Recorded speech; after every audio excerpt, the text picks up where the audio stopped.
first ride of the day. I like to get that out of the way. Now I'm starting to rhyme. And it is so sublime. Oh!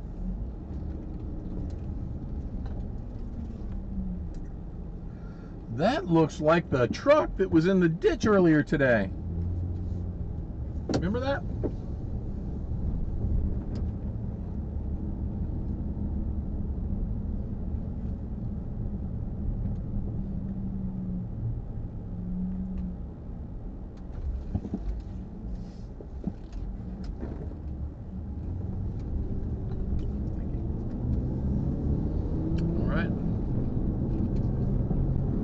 Well, now, here we go. Let's see. Wow. Oh.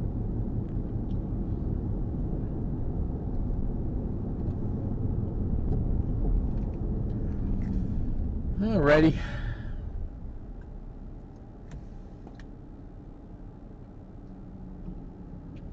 Wow.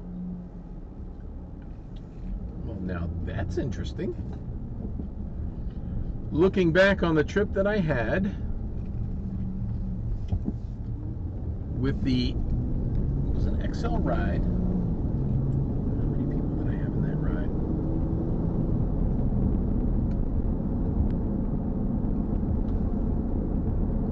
I am trying to remember. That's that's a good deal. So maybe they're even watching right now. Thank you for that tip. I had, oh, look at that. We're going to make a green light. Hey, everybody, watch me go through. Woohoo! Everybody wait for me. I'm special. So that was a ride from, looks like downtown, across the bridge north to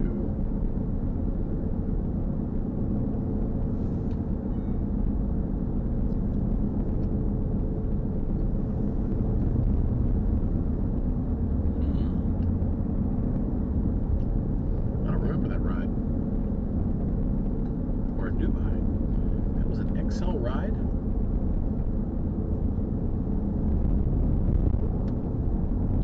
I remember anyway.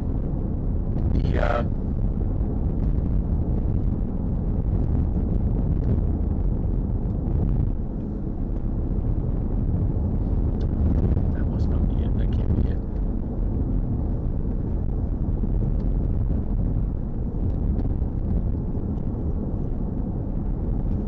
That's not it. That's it. All right.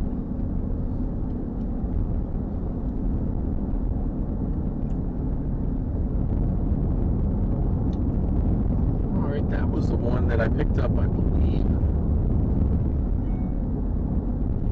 Oh, I know who that was. So I took a ride the other day with some of my wife's clients. And yeah, so they left me a big tip. It was a $15 fare, and they tipped me $13 or $13.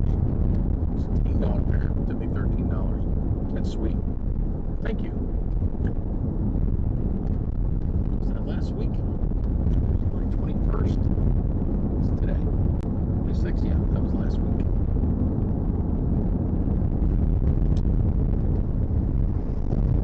Good. It was nice. We had, looks like 1, 2, 3, 4, 5. Wow.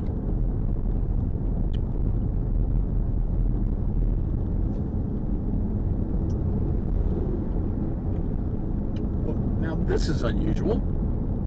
So, wow. Sorry about that, everybody. There needs to be a buzzer in my car that says, hey, your camera's messed up.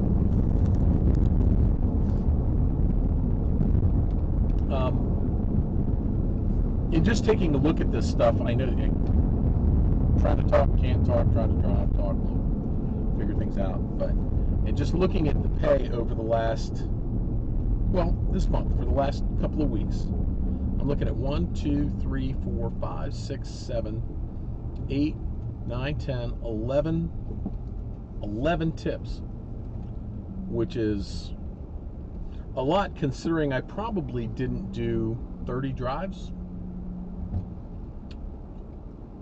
Maybe.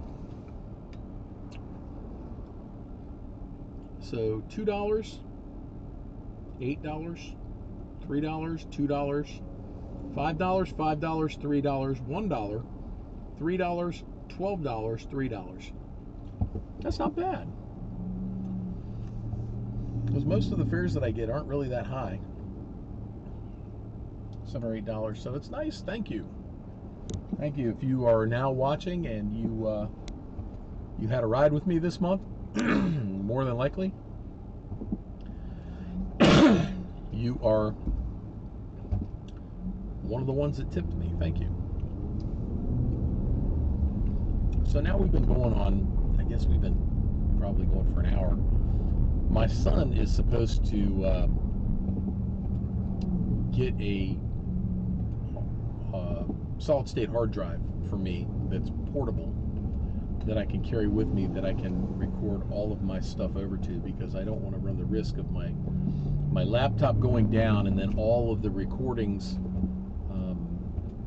that I have get destroyed, and I need to back all of that up, because I do several hours a day when I'm going full speed ahead with this. So let's get back online here. Give Lyft a chance. Let's see what's going on here.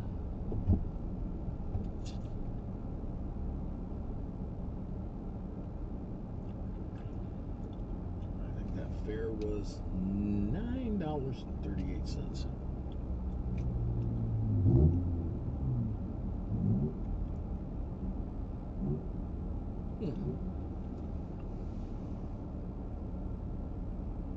I'll peek out from under.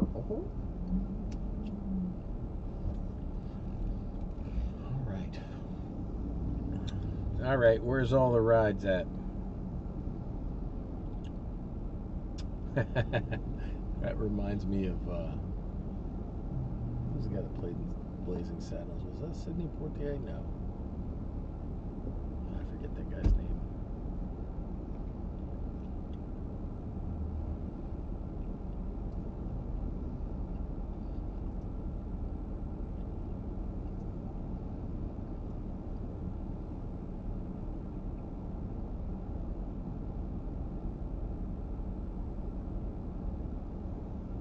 No, your computer didn't freeze. I did.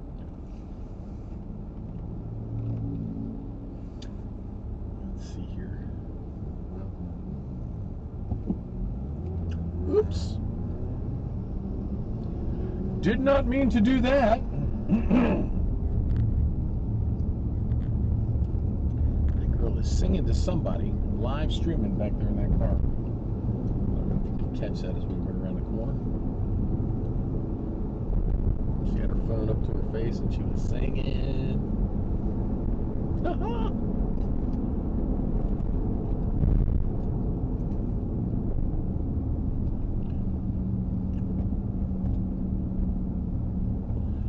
All right, let's see how good your memory is.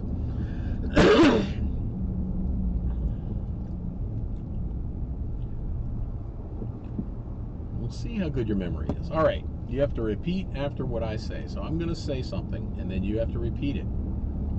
And then I'm going to say something else. I'm going to say the first thing I said, and I'm going to add something to it. And then you have to say both. And then I'm going to do 3 things, and then you have to say all 3. All right? So, here we go. Ready? 1 hen. Very good. 1 hen, 2 ducks. 1 hen, 2 ducks, 3 squawking geese. That's 1 hen, 2 ducks, 3 squawking geese. 1 hen, 2 ducks, 3 squawking geese, 4 corpulent porpoises. That's corpulent porpoises. So 1 hen, 2 ducks, 3 squawking geese, 4 corpulent porpoises. Got it. 1 hen, 2 ducks, 3 squawking geese, 4 corpulent porpoises, 5 limerick oysters.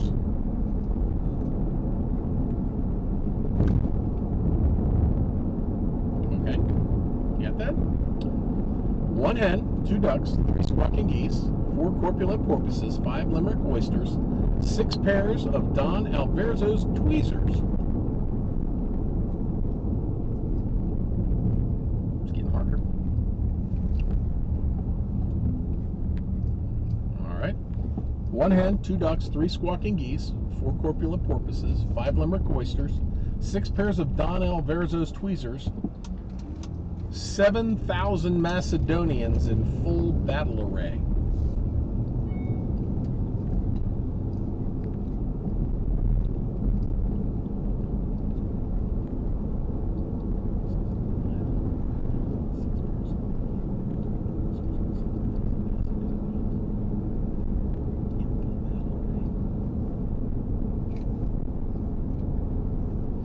All right. 1 hen, 2 ducks, 3 squawking geese, 4 corpulent porpoises, 5 limerick oysters, 6 pairs of Don Alverzo's tweezers, 7,000 Macedonians in full battle array, 8 brass monkeys on the ancient sacred crypts of Egypt.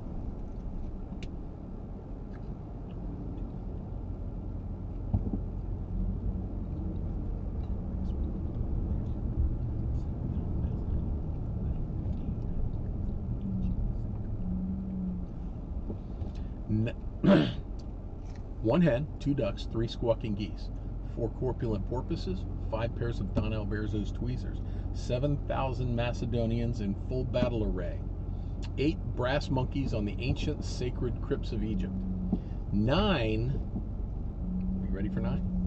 9 apathetic, sympathetic, diabetic old men on roller skates with a marked perplexity towards procrastination and sloth. No cheating now. All right.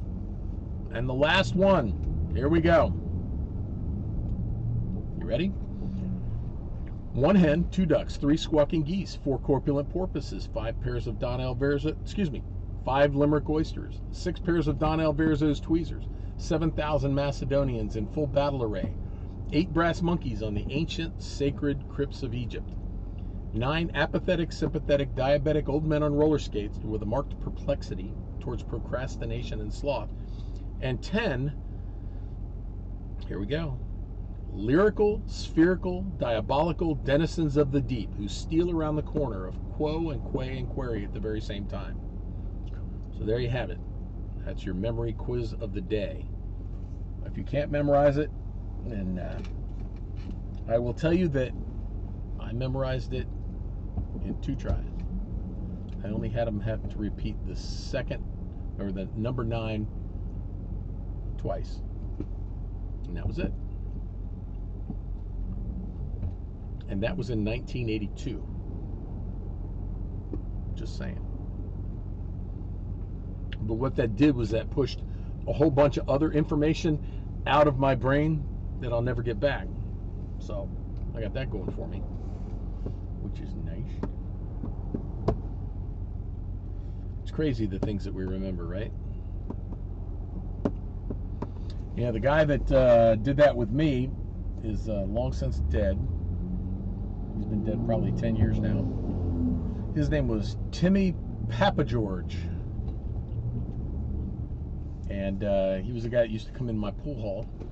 I owned a pool hall for about 10 years back in the day. And Timmy was a good pool player. Big, heavy-set guy. And he was quite a character. But in that pool room, we had all kinds of characters. Man, that was the day. It was a place called the Golden Q in Bladensburg, Maryland. For any of you that may remember back in the day, it's been 25 years since that place was open. There's a long story behind why I got out of that business, but that place had characters from all over. It was in Bladensburg, it was just a few miles out of DC, and we had it was very multicultural. My father bought the place in 1966, and after the race riots happened in Washington, there was a lot of people that started coming out from the inner city into that area, and it just kind of blended together beautifully. We had black and white and Asians and Middle East and all people from all walks of life used to come in there, and they basically protected each other. They made sure that the place was taken care of. My father had the place before me, and they made it such that anybody could come in there, and I mean anybody, meaning that there was a lot of rules and regulations on how we did things. We got another ride, excellent. Rules and regulations about cursing and things like that. We didn't allow any of it. We didn't serve alcohol, and that was actually a really awesome thing, because that reason we didn't have all the same problems that most places have. But everybody had different names. We had one guy was called the Anaconda. Because he used to call himself, "I'm an anaconda. I'm going to squeeze your head till it pops off." Talking about playing pool. One of the big games that we played there was One Pocket, and we had one guy named Bus Driver Ronnie. And I know Bus Driver's still around. I ran into him. Well, actually, I ran into a friend of his who put him on the phone, and we talked for a little while. But I haven't heard from him since. But he called himself a one-pocketician, and he was an amazing one-pocket player, which is it's a chess-like game in pool. If you're good at it, you learn. It's kind of like short game in golf, where if you're good at your short game, you're going to be good. But if you're only good at the long game and not moving that cue ball around, moving balls around the table, the only games you'll be good at are shooting games, straight pool, and 9-ball. But there was an Anaconda and Bus Driver Ronnie and Crazy Bobby and the Arab. Man, these guys. It was a pretty crazy time, I guess. I was in my early 20s when I took over that business, up through almost to the time that I was almost 30, and I have some fond memories of that place. That was a fun business to be in. Sold a lot of pool tables. Actually, sold Sugar Ray Leonard his pool table for his house over in Potomac. I think he lives in California now, but when he was living over in Potomac back in the day, after he had first come in, he used to come into the pool hall as a young man when he first started winning one at the Olympics and started winning some fights, and he would still come in. So when he went to buy his pool table, he came in and sat down with us down in our retail store that we had in the basement of the pool room, and eventually moved it next door and had some other stuff going on. But it was that was a pretty cool place. Sugar Ray Leonard is the real deal, by the way. One of the nicest guys you'd ever want to meet.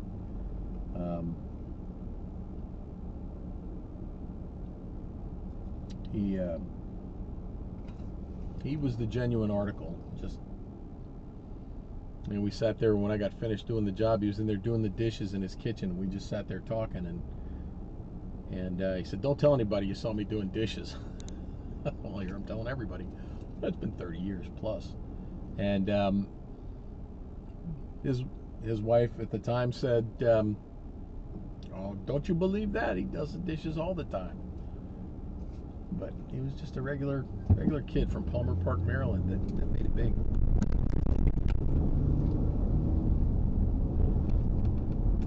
Anyway, we had a lot of different things going on in that pool room.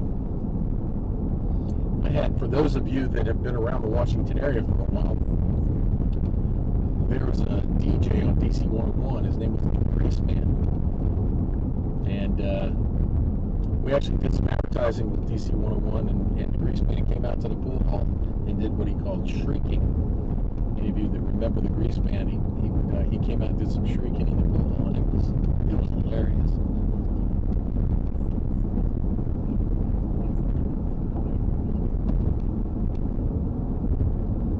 I wonder what he's up to these days. His actual name is Doug Track.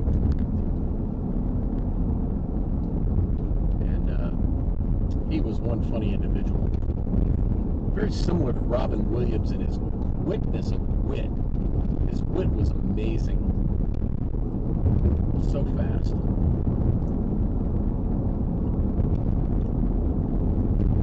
So we are going to pick up Kim.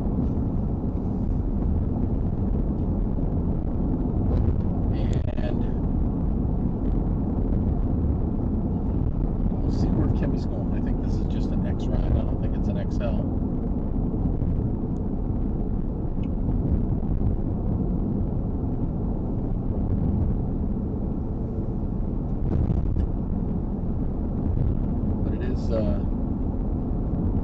Down by my auto mechanic, Bruce.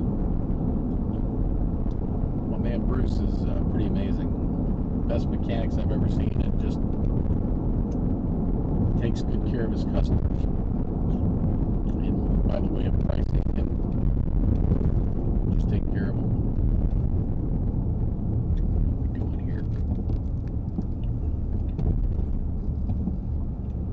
What we doing here?